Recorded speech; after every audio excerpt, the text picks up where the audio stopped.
Hello friends, welcome to நிறைய kitchen. இன்றைக்கி நம்ம கிச்சனில் சூப்பரான ரவை பாயாசம் ரெடி பண்ணியிருக்கோம்.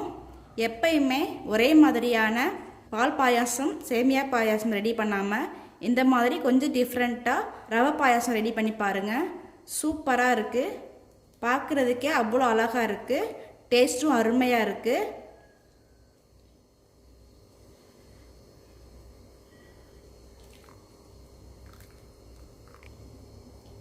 அதுக்கு முன்னாடி நம்ம சேனலை ஃபஸ்ட் டைம் பார்க்குறீங்கன்னா லைக் பண்ணுங்கள், ஷேர் பண்ணுங்கள், சப்ஸ்கிரைப் பண்ணுங்கள், பெல் பட்டனை கிளிக் பண்ணிடுங்க.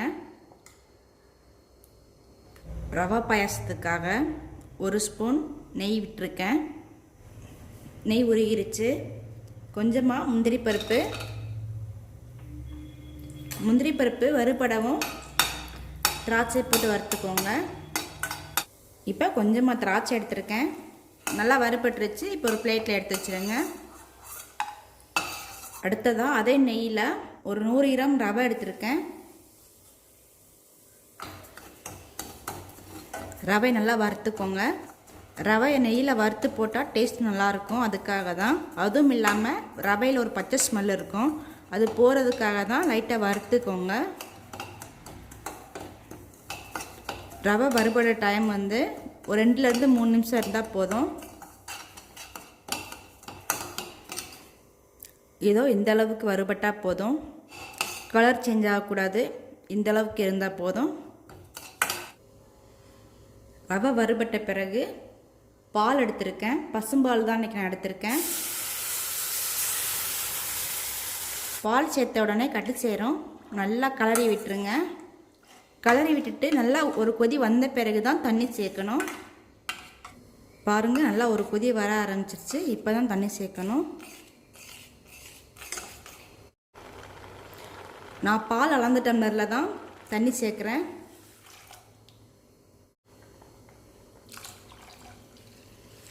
பால் 1 டம்ளர்னால் தண்ணி 2 டம்ளர் சேர்த்துக்கோங்க.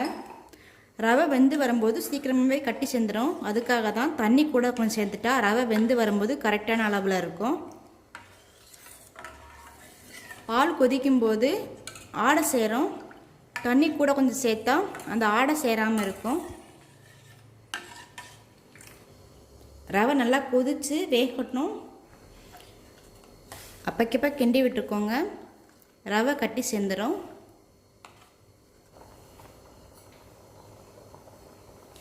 நல்லா கொதிச்சுக்கிட்டு இருக்கு பாருங்கள், லைட்டாக கட்டி சேர்ந்துருச்சு.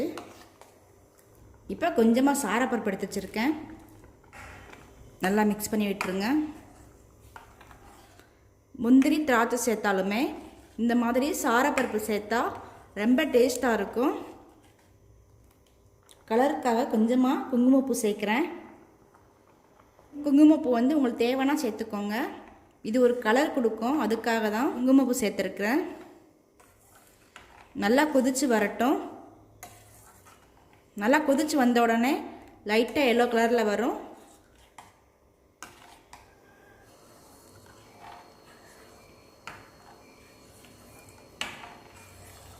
கலர் பாருங்கள், கொஞ்சமாக சேஞ்ச் ஆயிடுச்சு, லைட் எல்லோ கலர் ஆயிடுச்சு. பார்க்குறதுக்கே அவ்வளோ அழகாக இருக்குது. நல்லா கொதித்து வரட்டும்.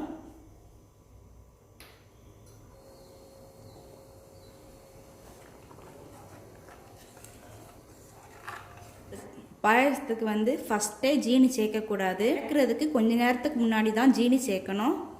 நல்லா கொதிச்சுக்கிட்டு இருக்கு பாருங்கள். இப்போ தேவையான அளவு ஜீனி சேர்த்துக்கோங்க. உங்களுக்கு எந்த அளவுக்கு ஜீனி வேணுமோ அந்த அளவுக்கு இனிப்பு சேர்த்துக்கோங்க.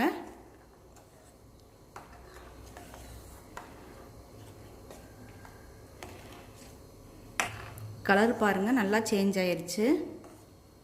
பார்க்குறதுக்கே அவ்வளோ அழகாக இருக்குது. பாயசம் ரொம்ப திக்காக இருக்கக்கூடாது, கொஞ்சம் இந்த மாதிரி பதம்தான் இருக்கணும். அப்போ தான் லைட்டாக ஆறின பிறகு கூட ஒரே அளவில் இருக்கும். 2 நிமிஷம் இருந்தால் போதும், பாயாசம் ரெடி ஆயிடும். அடுத்ததாக கொஞ்சமாக முந்திரி திராட்சை வறுத்து வச்சுருக்கோம், சேர்த்துக்கோங்க. சூப்பரான ரவை பாயசம் ரெடி ஆயிடுச்சு பாருங்கள். பார்க்குறதுக்கே எவ்வளோ அழகாக இருக்குது பாருங்கள். டேஸ்ட்டும் அருமையாக இருக்குது. இந்த மாதிரி நீங்களும் வீட்டில் ட்ரை பண்ணி பாருங்கள். என்னுடைய சமையல் உங்களுக்கு பிடிச்சிருந்துச்சுன்னா லைக் பண்ணுங்கள், ஷேர் பண்ணுங்கள், சப்ஸ்கிரைப் பண்ணுங்கள், பெல் பட்டனை கிளிக் பண்ணிடுங்க.